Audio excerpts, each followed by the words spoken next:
My name is Amber Mitchell, and at 29 years old, I thought I was past family drama. I was wrong. Last Christmas, I drove 4 hours to my Aunt Patricia's house, arms loaded with carefully wrapped presents. When she opened the door, her face immediately soured. "We don't want you here. Go ruin someone else's holiday," she said loudly. Through the doorway, I could see my entire family gathered around the table, laughing. Something inside me crumbled, but I just nodded. "Got it," I said, turning to leave. 10 minutes later, my dad burst through the front door, yelling my name. Before I continue this story, where are you watching from today? Drop your location in the comments, hit that like button, and subscribe to hear how this holiday nightmare turned into the most important Christmas of my life. I grew up in a small Connecticut town where everyone knew everyone. My childhood home was a modest colonial with blue shutters and a wraparound porch where Dad hung string lights every December. Our family was small but close. My parents, Thomas and Rebecca Mitchell, my younger sister Kayla, and me. Dad worked as an engineer at the local manufacturing plant, while Mom taught second grade at the elementary school. We weren't wealthy, but we had enough. From early on, I had a special bond with my dad. He was the one who encouraged my creativity, buying me sketch pads when I showed interest in drawing and defending my decision to take art classes instead of additional math courses in high school. "She sees the world differently," he'd tell anyone who questioned it. "That's a gift, not a problem." My Aunt Patricia, Dad's older sister by 5 years, never seemed to understand this perspective. She lived in a Victorian house on the affluent side of town with my Uncle Robert and my cousins Emma and Jason. Patricia was the kind of woman who coordinated her holiday decorations with her outfit and judged the value of people by their accomplishments and social connections. "Amber, darling, have you considered straightening your hair? It would look so much more professional," she'd say during family gatherings, touching my curly hair without permission.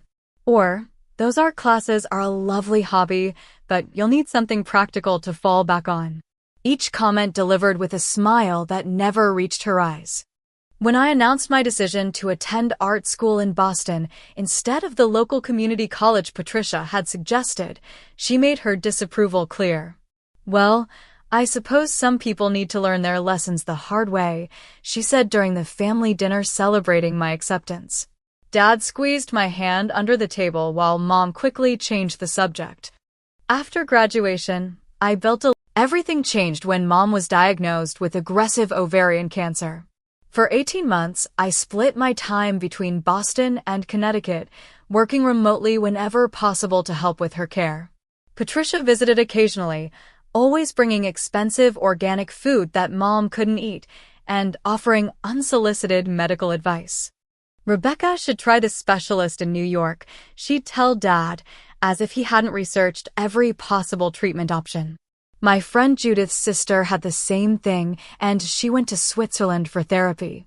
When Mom passed 3 years ago, something fundamental shifted in our family dynamic. Dad, usually our rock, seemed lost without his partner of 30 years. Kayla, who had just started college, withdrew into herself. Aunt Patricia, sensing the vacuum in leadership, stepped into the role of family matriarch with alarming speed. "Of course Christmas will be at my house this year," she announced at the funeral reception. "Thomas and the girls shouldn't have to worry about hosting so soon after Rebecca's passing." That first Christmas without Mom was unbearable.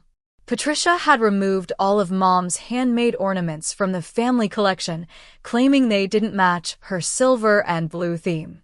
When I mentioned missing Mom's cranberry Christmas cake, Patricia dismissed it as too sugary anyway. The second Christmas, I made excuses to stay in Boston, claiming a work deadline.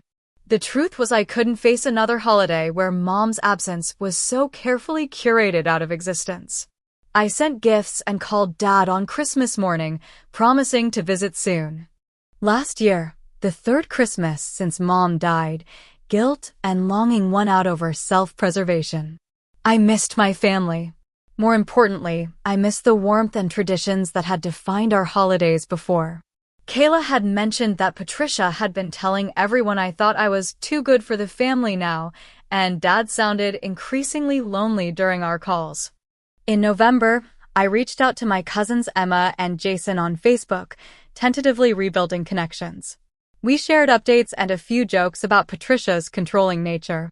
Emma sent photos of her new baby, and Jason told me about his promotion. These interactions gave me hope that perhaps this Christmas could be different. Maybe enough time had passed for wounds to begin healing.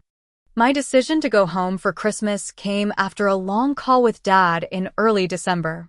"Everyone wants to see you, sweetheart," he said, his voice brightening at my suggestion. It's been too long. I believed him. I wanted to believe him. It never occurred to me that everyone might not include the person hosting the gathering. The first 2 weeks of December were a flurry of preparation. I wanted everything to be perfect for my family reunion.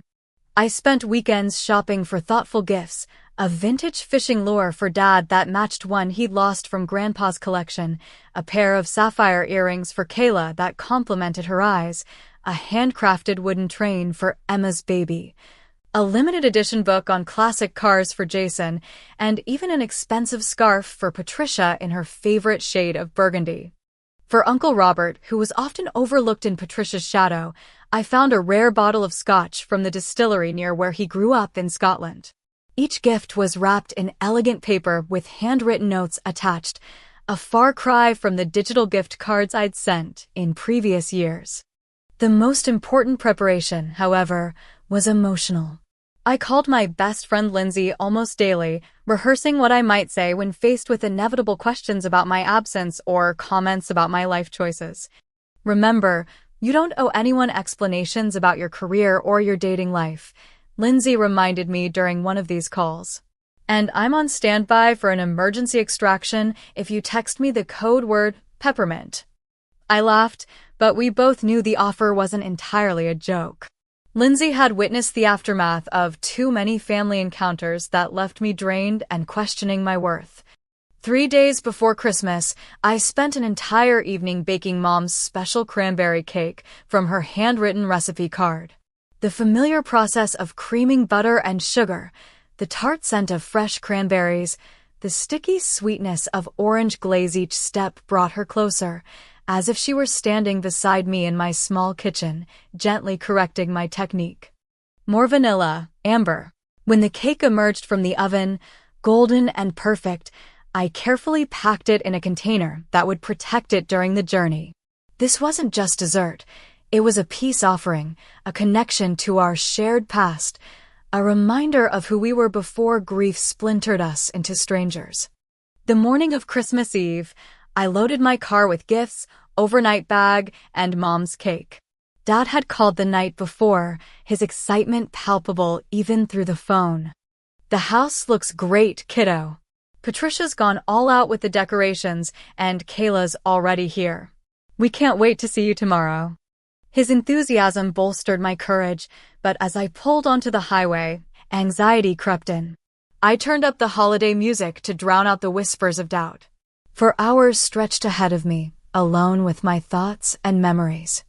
Halfway to Connecticut, snow began to fall light at first, then heavier, slowing traffic and adding an hour to my journey. I took it as a sign to stop at Millie's Diner, a favorite childhood spot just off the interstate. The bell above the door jingled as I entered, and for a moment, I was 10 years old again, sliding into a booth with Mom and Dad after Sunday drives. "Well, look who's come home," Millie herself called from behind the counter, remarkably unchanged despite the passing years. Amber Mitchell, all grown up and citified now. We chatted briefly as I ordered coffee and pie.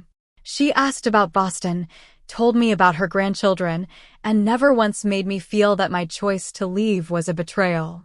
When I mentioned heading to Patricia's for Christmas, something flickered across her face, concern, perhaps, but she simply squeezed my hand and said, "Your mama would be proud of the woman you've become." Back on the road, fortified by familiar comfort food and unexpected kindness, I checked my phone at a rest stop to find 3 texts from Dad. "How's the drive going? Weather looking rough. Take your time. We'll save you some appetizers. Patricia's made her famous cheese straws. His messages warmed me more than the car's struggling heater. At least one person was genuinely happy about my return. I reached my hometown just as dusk was settling. Christmas lights twinkled from houses along Main Street, and the town square's massive spruce glittered with ornaments. I drove slowly, reacquainting myself with storefronts and landmarks. Some had changed. The old bookstore was now a boutique coffee shop. The hardware store sported a fresh coat of paint, but the essence remained the same. Patricia's house stood at the end of Maple Avenue, a 3-story Victorian with a wraparound porch and gabled roof. Tonight, it was transformed by thousands of white lights outlining every architectural feature, with matching wreaths on each window. Perfect, pristine, and intimidating just like its owner. I parked across the street and sat in my car for 20 minutes, rehearsing what I would say, how I would react to potential barbs or awkward questions. I reapplied my lipstick, adjusted my sweater, and practiced my smile in the rearview mirror. "You belong here," I told my reflection. "This is your family, too." With one deep breath, I gathered the first load of presents and Mom's cake, carefully balancing everything as I approached the front door. Through frosted glass panels, I could see movement and colors, hear laughter and the faint notes of white Christmas playing inside. Patricia's house had always intimidated me. Even as a child, I'd felt out of place among the antique furniture and delicate decorations that were strictly off-limits to small hands. Tonight, the Victorian mansion outdid itself in Christmas splendor.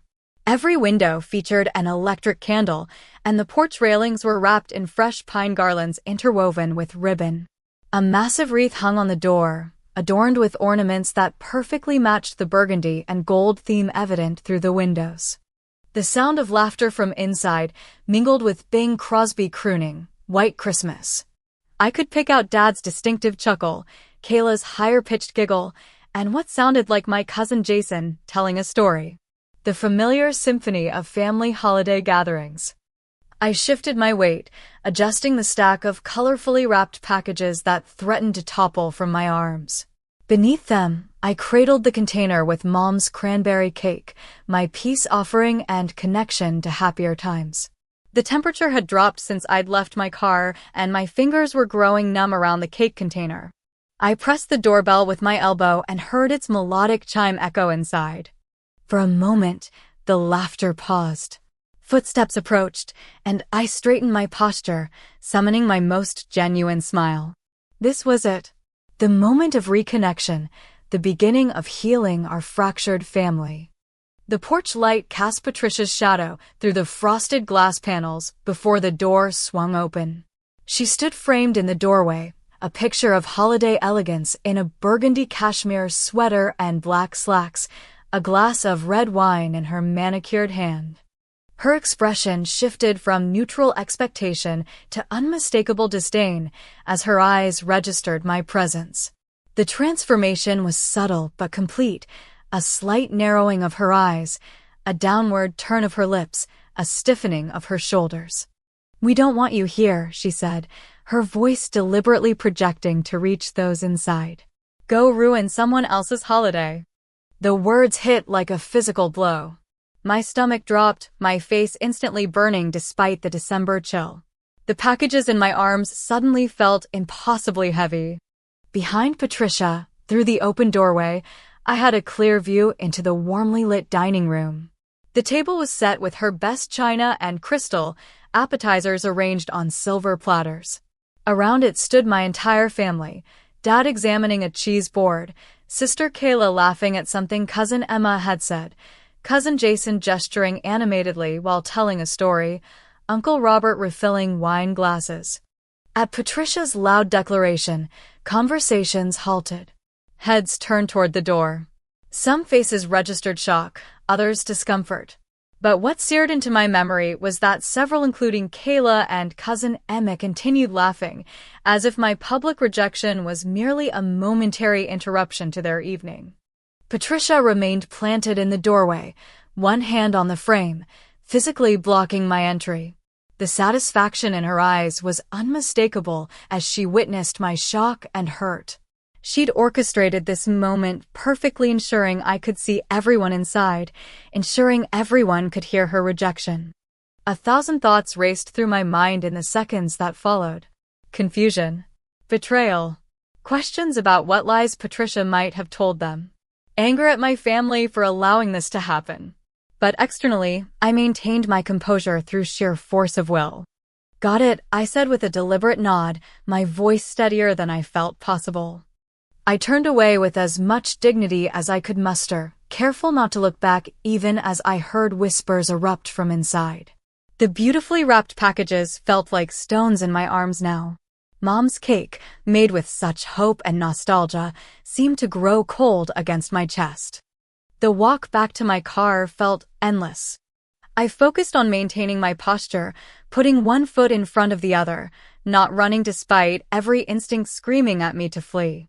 Only when I reached my car did I allow my shoulders to slump, carefully placing the gifts and cake on the passenger seat before sliding behind the wheel. As I closed the car door, sealing myself in privacy, the first tear fell. Then another. And another. I gripped the steering wheel until my knuckles turned white, trying to process what had just happened. Had they known? Had they all sat around the table earlier, discussing Patricia's plan to turn me away? Had Dad's messages of encouragement been part of some elaborate cruel joke? No. I couldn't believe that of him. But where was he when Patricia opened the door? Why hadn't anyone intervened? And most painfully, why had some of them continued laughing? I stared at the house, windows glowing with warm light that no longer promised welcome.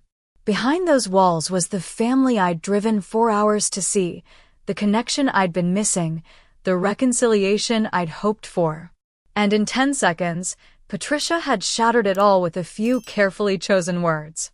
As tears blurred my vision, I remembered the countless times Patricia had subtly undermined me throughout my life. Comments about my appearance, my career choice, my decision to move away. But this public rejection on Christmas was a new level of cruelty that I struggled to comprehend. The full impact of her words settled over me like the snow now collecting on my windshield. "We don't want you here." Not, "I don't want you here." "We." As if she spoke for everyone inside. And no one had contradicted her. I sat in my car, gripping the steering wheel so tightly my fingers ached. The first tears had fallen, but now I found myself in that strange, suspended state beyond crying where hurt transforms into a hollow numbness. My breath created small clouds of condensation in the cold car. My mind replayed last Thanksgiving, the last family gathering I'd attended. Patricia had cornered me by the dessert table, wine glass in hand, voice just low enough that only I could hear. "Boston must be treating you well," she'd said, eyeing my new boots. "I suppose the family business wasn't glamorous enough for someone with your aspirations."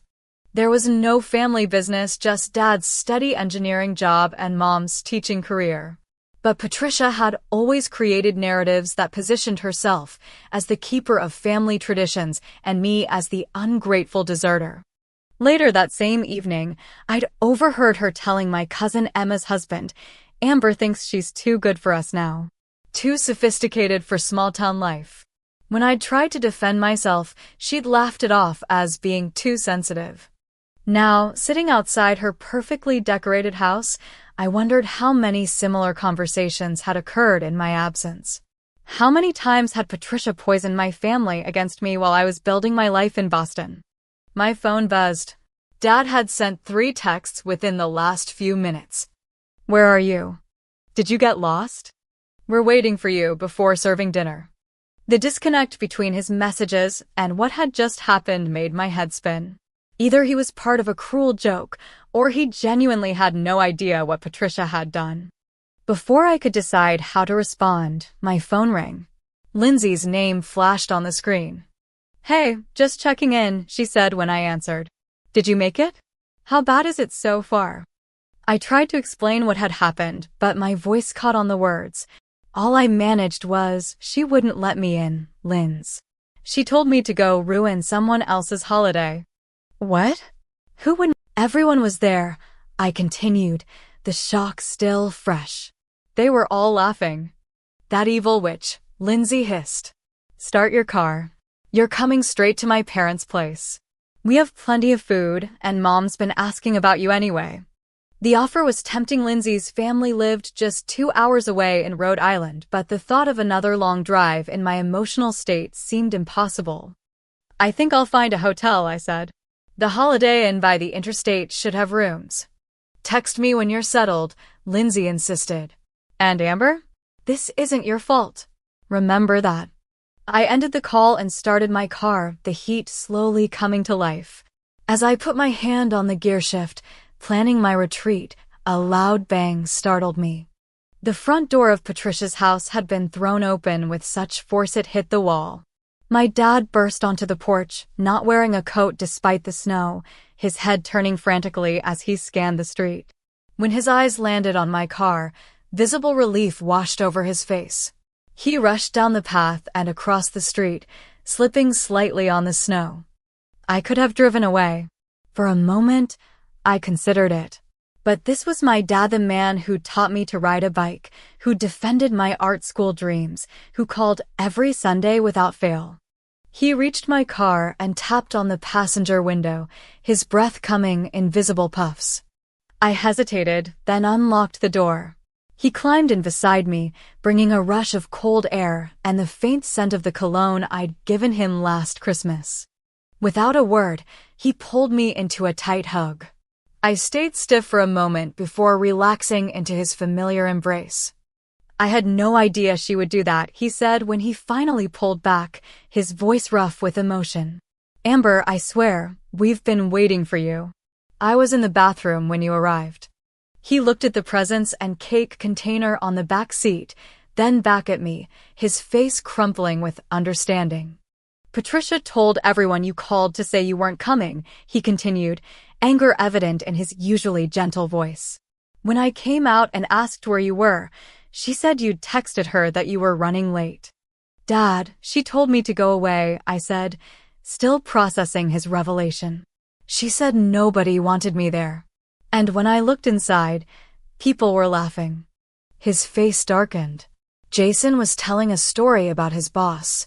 Nobody knew what was happening at the door. He ran a hand through his silver hair. When I asked Patricia directly if you'd arrived, she got flustered and said she'd just checked the door and nobody was there. But why would she do that? I asked, although part of me already knew the answer. Dad sighed heavily.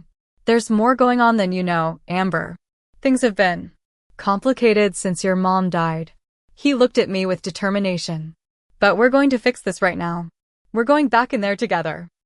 I shook my head, the wound still too fresh. I can't face everyone now. Not after that. You can, he insisted, taking my hand. Because you're stronger than Patricia's pettiness. And because I'll be right beside you. His grip tightened. I'm not staying where my daughter isn't welcome. The conviction in his voice gave me pause. Who was laughing, Dad? When she turned me away. His answer would determine everything. Dad's eyes held mine, unwavering and sad. Nobody was laughing at you, Amber. Nobody even knew you were at the door except Patricia. He shifted in the past. I felt a chill that had nothing to do with the December night. What do you mean? She's been telling everyone that you refuse to come home for holidays, he said, his voice tight with restrained anger. That you've said you're too busy, too successful for family gatherings now. The accusation was so absurd I almost laughed. Dad, I've sent cards, called on holidays. I've literally texted you about visiting and been told that plans were already set. He nodded grimly. I know. But Patricia would say things like, oh, Amber called me. She can't make it again this year. Too much going on in Boston. Or she'd claim you'd told her you found our gatherings provincial now. I would never say that, I protested. I know, sweetheart. I've tried to correct her, but then she'd cry about how I always took your side, how nobody appreciated her efforts to keep the family together after Rebecca died. He looked away, ashamed. Sometimes it was easier to let it go than cause a scene. A terrible suspicion formed in my mind. Is that why Kayla has been so distant? She believes I've been deliberately avoiding everyone. Dad nodded slowly. Until recently. 3 weeks ago, she found emails from you to Patricia from last year ones where you specifically asked about Christmas plans and offered to host at your place in Boston. My breath caught. How did she find those? Patricia asked her to find a recipe in her email. Kayla saw your name and got curious. Dad's expression hardened. Patricia had responded telling you we were all taking a cruise that year. A cruise, Amber. We've never taken a family cruise. The betrayal was staggering. All those missed holidays, growing distance, family bonds slowly unraveling orchestrated by one person's deliberate deception. But why? I whispered. Why would she go to such lengths to keep me away? Dad was quiet for a long moment. Do you remember the lake house? Your mom's family place in Vermont. I nodded. The small cabin had been in Mom's family for generations. We'd spent summers there swimming and fishing, winters skiing and building snowmen. After Mom got sick, we'd stopped going. Your mom left it to you in her will, Dad said simply. Patricia expected it would go to her as the keeper of family traditions. When the lawyer read the will, she was stunned. She cornered me afterward, said Rebecca must have been confused from the medication when she made that decision. Mom left me the lake house. This was the first I'd heard of it. Why didn't you tell me? The lawyer sent paperwork to your apartment, Dad explained. I thought you knew but didn't want to discuss it because of the grief. By the time I realized you hadn't received it, the envelope was returned to the lawyer's office. After sitting in your building's office for months, Patricia had already started spreading her narrative about you abandoning the family. I tried to process this new information. So she's been turning everyone against me because of the lake house. Partly that. Partly she's always been jealous of your talent, your independence, the special bond you had with your mom. Dad ran a hand through his hair. The family's been divided. Some believe Patricia's version.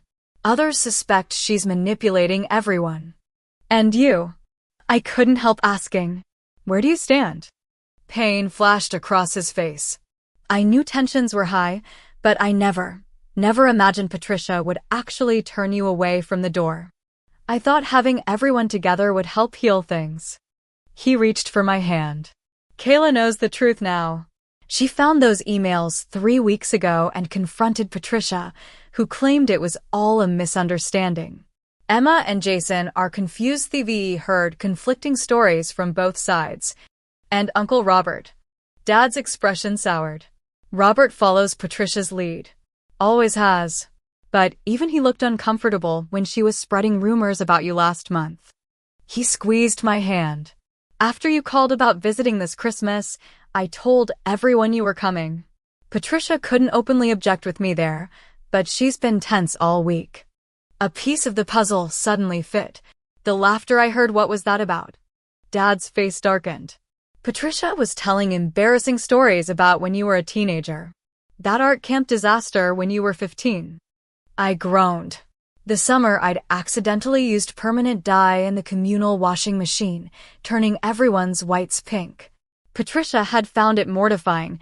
Mom had found it hilarious.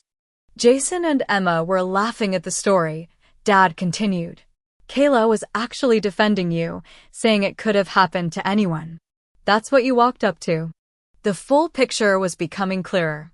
So when you came out of the bathroom and asked where I was, Patricia got flustered, said you must be running late. Then Kayla mentioned seeing headlights outside earlier. When I checked with Patricia directly, she claimed no one had come to the door. Dad's jaw tightened. That's when I knew something was wrong. I went outside to look for you. I sat in silence, processing everything.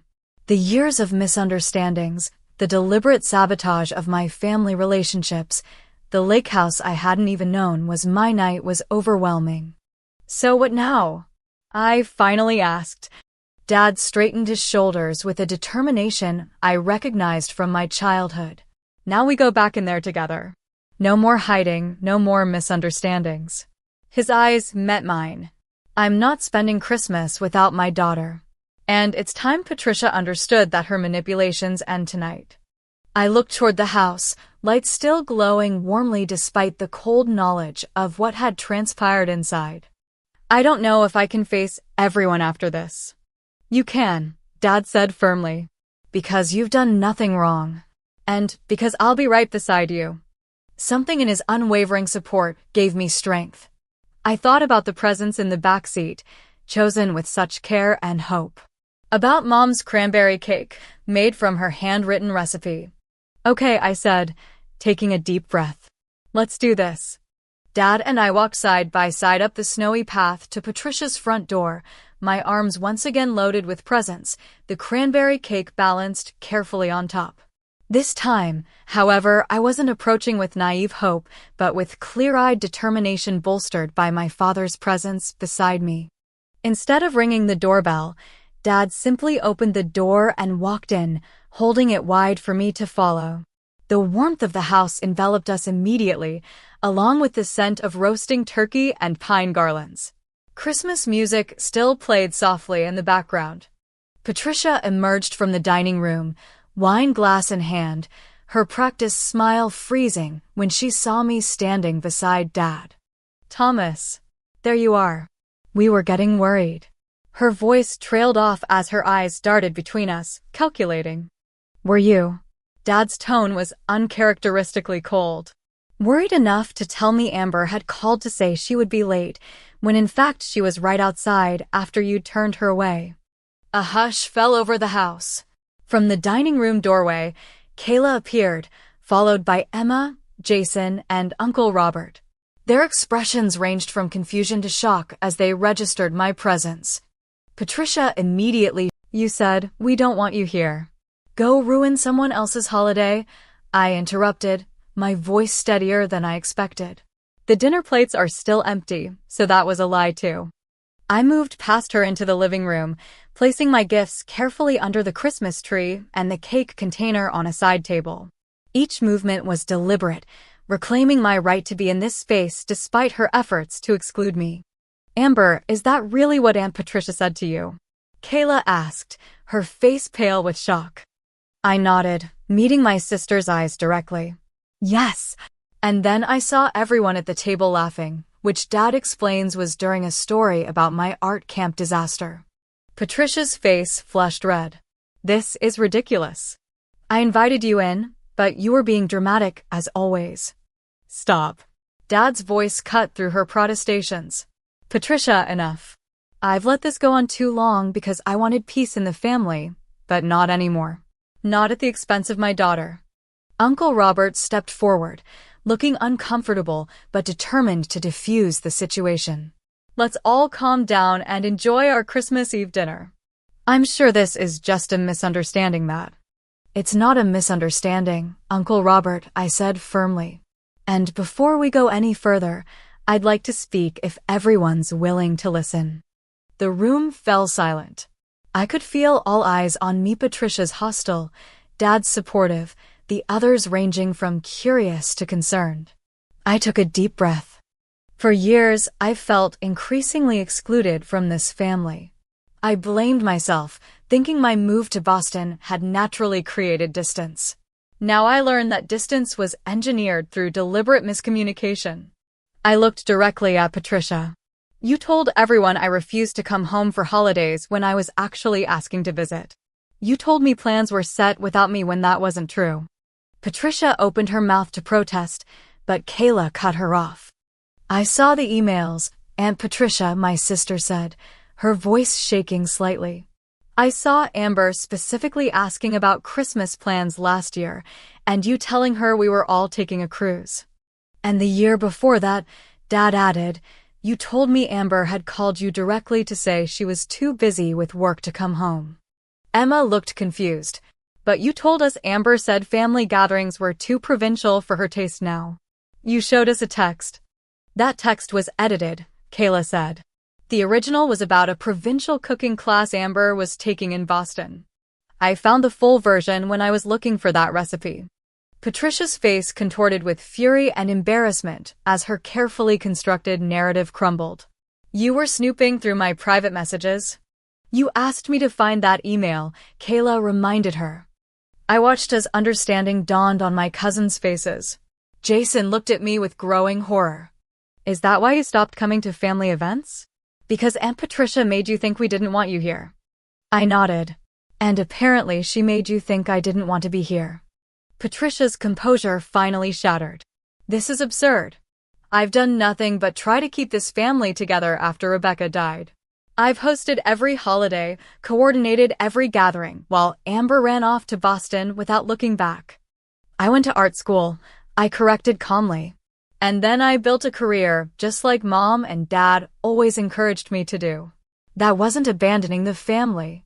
You abandoned the lake house, Patricia snapped, her true grievance finally emerging. That property has been in the family for generations, and Rebecca left it to someone who hasn't set foot there in years. The room went silent again. Uncle Robert looked mortified. Patricia, that's enough. But Patricia was beyond restraint now, years of resentment pouring out. She always favored you, she said, glaring at me. My own sister-in-law left a family property to her niece instead of her sister, who actually cared about family traditions. Mom wasn't your sister-in-law, I said quietly. She was my mother. And she left me the lake house because it was her family's property to leave. Patricia's eyes filled with tears, but they seemed more from frustration than genuine emotion. None of you appreciate what I've done to keep this family together. I've dedicated years to maintaining traditions while you all take me for granted. Dad stepped forward, his expression a mixture of sadness and resolution. Patricia, we've always appreciated your hosting. But keeping the family together isn't about controlling who's included or what information they receive. It's about making sure everyone feels welcome and valued. This is how you repay my hospitality. Patricia's voice rose dramatically. By ganging up on me on Christmas Eve. No one is ganging up on you, I said. We're simply asking for honesty going forward. Family relationships have to be based on truth and respect, not manipulation. Patricia looked around the room, perhaps expecting someone to defend her. When no one did, she turned to her husband. Robert, are you going to let them speak to me this way in my own home? Uncle Robert looked deeply uncomfortable. After a moment of hesitation, he said, Patricia, I think you owe Amber an apology. What you did at the door tonight, that wasn't right. It was perhaps the first time I'd ever seen him contradict her, and Patricia clearly hadn't expected it. Her face crumpled in genuine shock before hardening into indignation. I will not be made the villain in my own home, she declared, placing her wine glass down with excessive force. If you all prefer Amber's version of events, fine. Enjoy your Christmas dinner. With that, she turned and stormed up the stairs. A door slammed somewhere above us, leaving an awkward silence in her wake. After a moment, Cousin Jason cleared his throat. So, should we serve dinner? The tension broke slightly as nervous laughter rippled through the group. I looked at Dad, uncertain about how to proceed in someone else's house after the hostess had dramatically exited. I think that's a good idea, Dad said decisively. Amber, will you help me bring the food to the table? As we moved toward the kitchen, the family gradually shifted into action.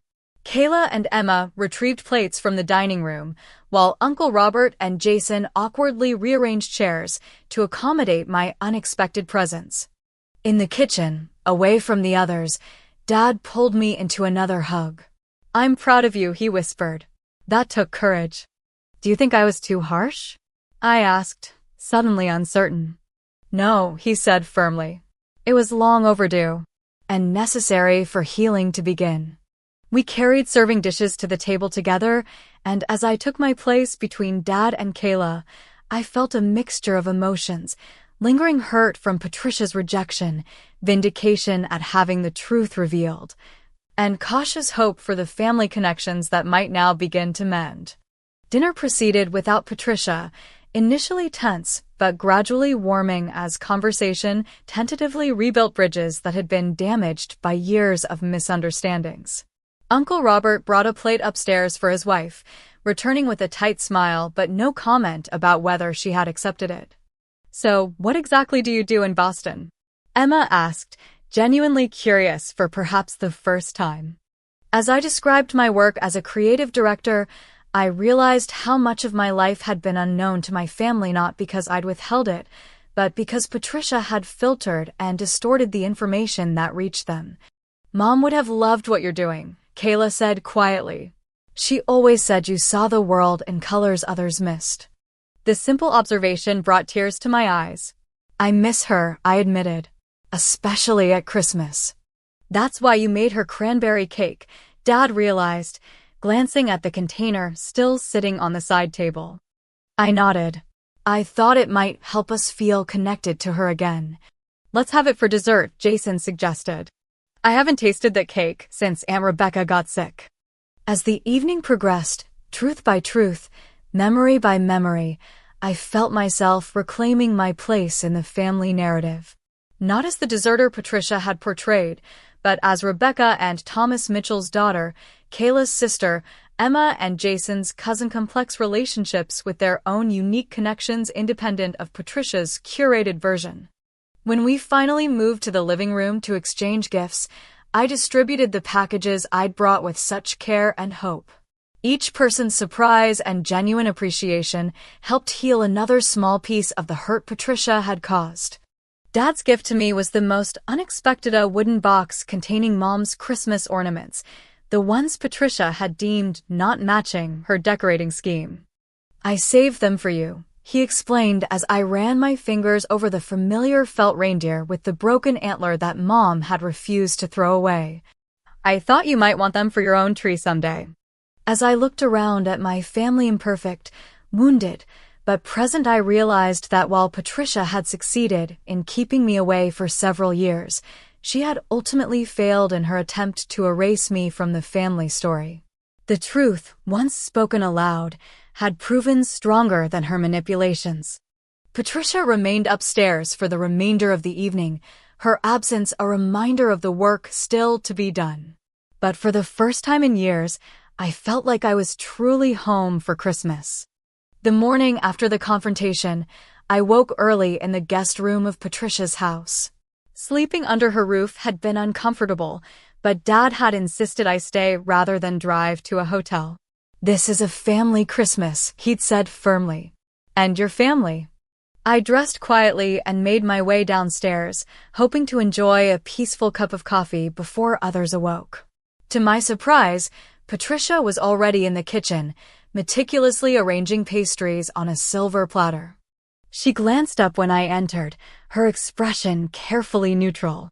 There's coffee in the pot, she said, her tone neither friendly nor hostile, simply acknowledging my presence. Thank you, I replied, matching her civility as I poured myself a cup. We moved around each other in awkward silence for several minutes.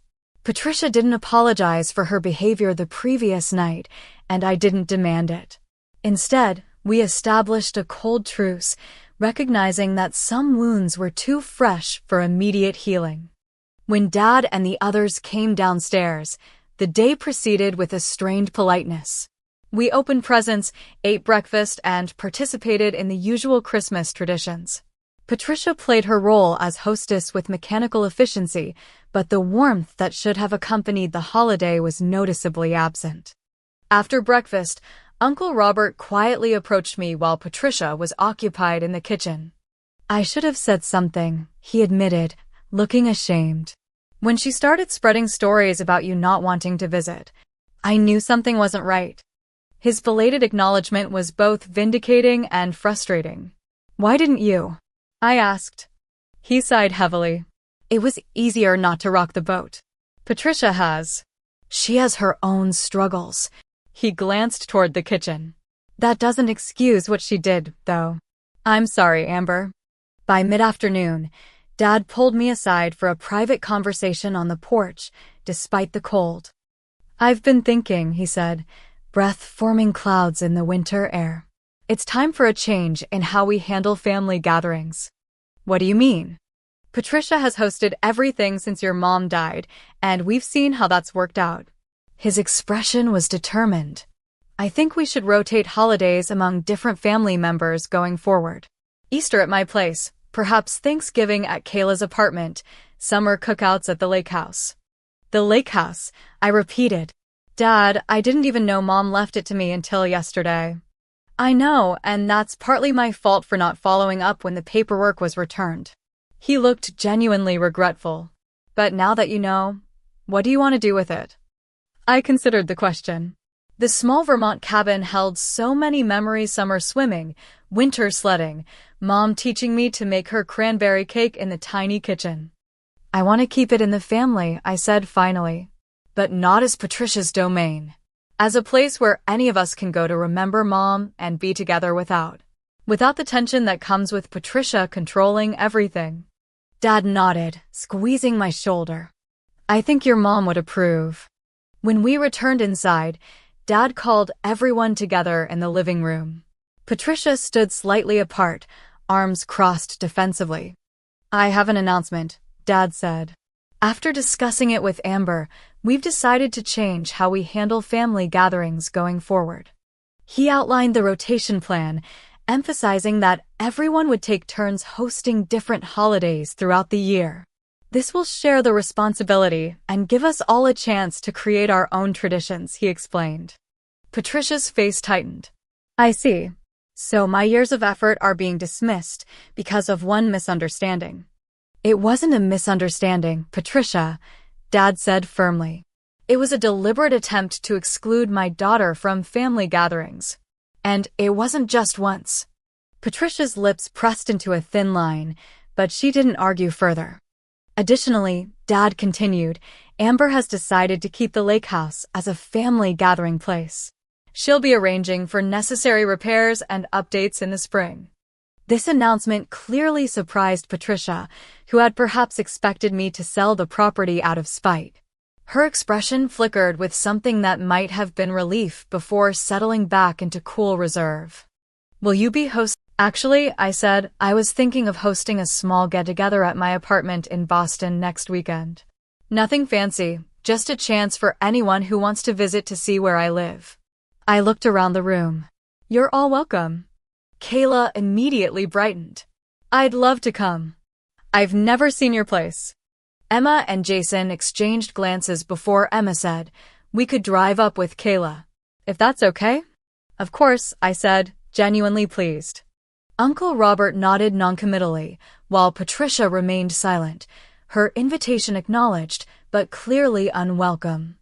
As the day progressed, individual conversations helped further clear years of misunderstandings. Kayla pulled me into the guest room for a tearful apology. I believed her, she confessed. When Patricia said you thought we were all beneath you now, I was so hurt that I didn't question it, even when it didn't sound like you. I hugged my sister tightly. It's okay. She manipulated all of us. But I should have known better. We're sisters. We are, I agreed. And we're going to rebuild that connection now. Over the following months, I worked to strengthen the relationships that Patricia had tried to sever. Kayla visited my apartment regularly, sometimes bringing Emma along. We established a sisters' weekend tradition, alternating between Boston and Connecticut. Dad and I spoke more openly about Mom, sharing memories and grief that we'd previously kept separate. When spring arrived, we drove to the lake house together to assess what repairs were needed. Standing on the dock where Mom had taught me to fish, I felt her presence more strongly than I had since her death. She'd be proud of you, Dad said, as if reading my thoughts. For fighting for your place in the family. For not letting Patricia's bitterness win. I smiled, watching sunlight dance across the lake. She'd be proud of you too, for finally standing up to your sister. As for Patricia, our relationship remained complicated. She declined my invitation to Boston and made excuses for subsequent family gatherings hosted by others. Uncle Robert attended some without her, growing more comfortable expressing his own opinions in her absence. When Christmas approached again, I sent Patricia a formal invitation to a celebration at the lake house, now renovated and ready for family use. I didn't expect her to accept, but felt it important to keep the door open. To everyone's surprise, she sent a card in response. Not an acceptance, but not a rejection either. Just a brief note acknowledging the invitation and wishing a happy holiday. It was minimal progress, but progress nonetheless. That Christmas at the lake house became everything the previous one had failed to be. Dad hung lights on the porch. Kayla decorated a tree with Mom's old ornaments. Emma brought her baby, now toddling and fascinated by the colorful packages. Jason played carols on the old piano Mom had loved. Lindsay and several of my Boston friends joined us, creating a blend of chosen and biological family that felt right. I made Mom's cranberry cake, this time with Kayla's help, passing the tradition to a new generation. As I looked around at the gathered faces, some related by blood, others by choice, all connected by authentic bonds rather than obligation, I realized that Patricia's rejection, painful as it had been, had ultimately freed us from toxic patterns that had constrained our family for years. The lake outside was frozen, snow falling gently on its surface. Inside, the cabin was warm with laughter and honest conversation. Mom's presence was palpable in the recipes we followed, the ornaments we hung, the stories we shared. My phone rang just after dinner. Dad's name flashed on the screen. "Amber," he said when I answered, stepping onto the porch for privacy. "I wanted to let you know I'm bringing someone to meet you tomorrow. Her name is Ellen. We've been seeing each other for a few months now." The news was unexpected but somehow right. "I can't wait to meet her," I said sincerely. As I ended the call and looked through the window at my assembled family, I felt a sense of peace that had been absent for too long. The path to healing hadn't been easy or straightforward, but it had led us here to new traditions built on truth, to relationships based on genuine connection rather than obligation or manipulation. This was what family could be, what it should be. Not perfect, not without complications, but honest in its imperfections and stronger for having faced them together. Have you ever had to confront a family member who was spreading lies about you? How did you handle it? Share your experiences in the comments below. Your story might help someone going through something similar right now. And if this story resonated with you, please hit that like button and subscribe to hear more stories about finding strength in difficult family situations. Remember that sometimes the most painful moments can lead to the most meaningful growth. Thank you for listening, and may your holidays be filled with authentic connections and genuine love.